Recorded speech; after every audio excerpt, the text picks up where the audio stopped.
Welcome to the second intermission. Saturday headlines with Elliotte Friedman, Elliotte and Kyle on 32 Thoughts, the podcast. We're discussing, well, we've got the Vancouver Canucks tonight, but you were discussing New Jersey. And maybe when the Quinn Hughes speculation was rising, it was almost like the moment that New Jersey started to find trouble. In any event, Dougie Hamilton, who would have been involved potentially in those talks, is in the crosshairs now. Yeah, so Dougie Hamilton practiced on the fourth defensive pair on Saturday. The Devils play the Jets on Sunday, and he won't play. He's already been informed he will not be in the lineup. The Devils say, look, we have a lot of extra defensemen, or we have extra defensemen. Kovacevic is coming back. Somebody has to sit.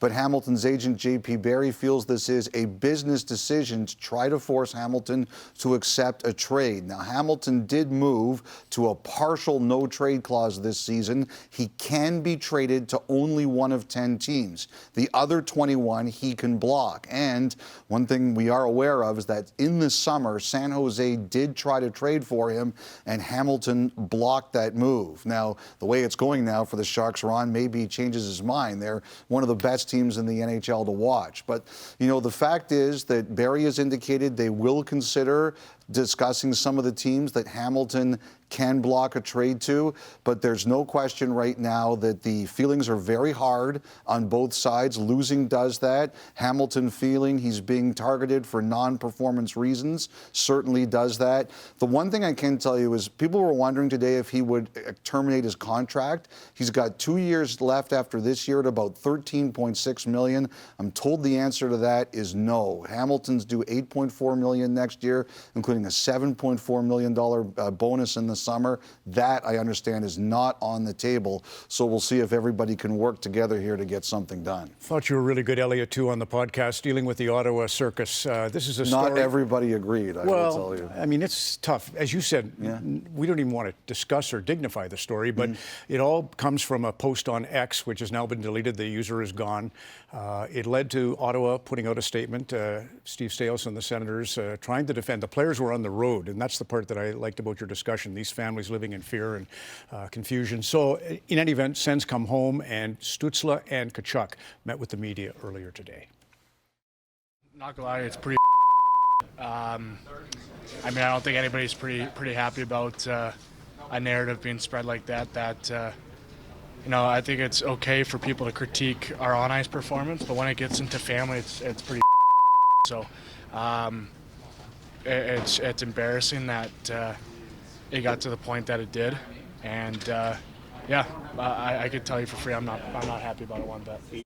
And honestly, I really feel bad for Linus. It's, you know, nobody knows what he's going through, but the fact that he has to even deal with this and even have to think about it, where now all we care about for him is getting what he needs, and no, we said from day one that he's had our support, the whole organization's support from day one.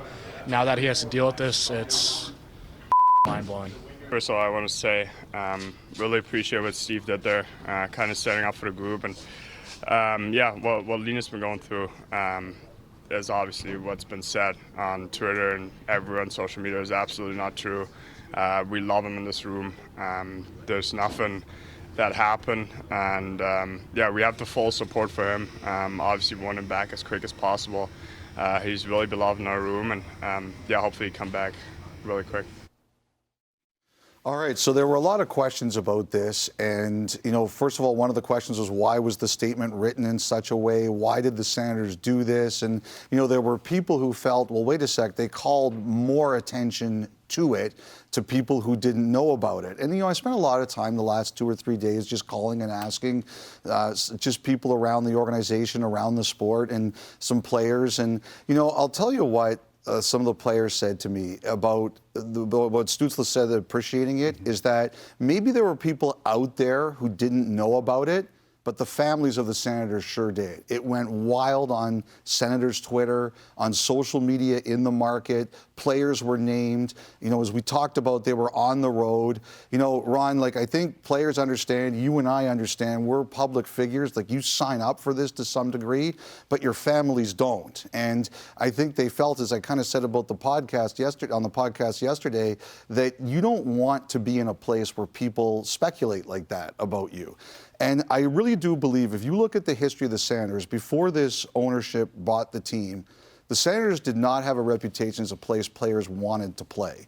You know, you saw how many great players over the years left there or wanted to leave there, and they felt the organization didn't back them up. And I think this group felt that a player was being piled on who's away from the lineup out of personal reasons, and they felt they had to stand up to defend the players. If they were ever going to show that players would want to play in Ottawa and the organization would back them, they felt they had to take a stand. And that was ultimately the decision they made. Which I think is fair. I really do. I think silent condemnation and contempt would be an even better word for that post. But I understand these lives were, you know, shattered. And if somebody doesn't, when you're flailing the way they were, you know, because it's all speculation, it's all horrible. I defend Steve Staios on that. I think it's right for the people involved. You know, like the thing is, like, we all go through this, like, what's the line, right? Like, what's the line, what's acceptable and what's not? Sometimes I think it's easy to make that judgment when you're not the one who's dealing with it. And I remember that. Now, by the way, the good news about Ullmark is he is expected to return this year, which I was happy to hear. Yes. And also James Reimer, who they just signed to a tryout in the American Hockey League, he is supposed to play tomorrow, and he could be with the Senators later this week. Can we do Santa Giulia, the rink in Milan? Yeah, let's do the rink. So, like, the test event's going on there this weekend, and you know, there's a call after, and some people didn't want to talk about it. Till then, others said to me they were cautiously optimistic. This is Carter Johnson of Gimli, Manitoba. He plays for Asiago AC, one of the teams that was playing there, and he was good enough to send me some pictures and videos. Like, this is the walk into the rink.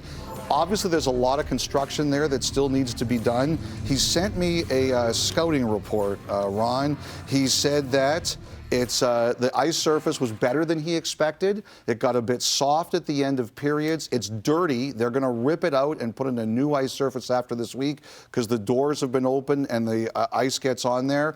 But he said his favorite player is Sidney Crosby. And he said Sidney Crosby's going to dominate on this because the neutral zone is tight, the boards are tight, the corner is tight, and it will be perfect for his game. So thank you, Carter, for sending that video.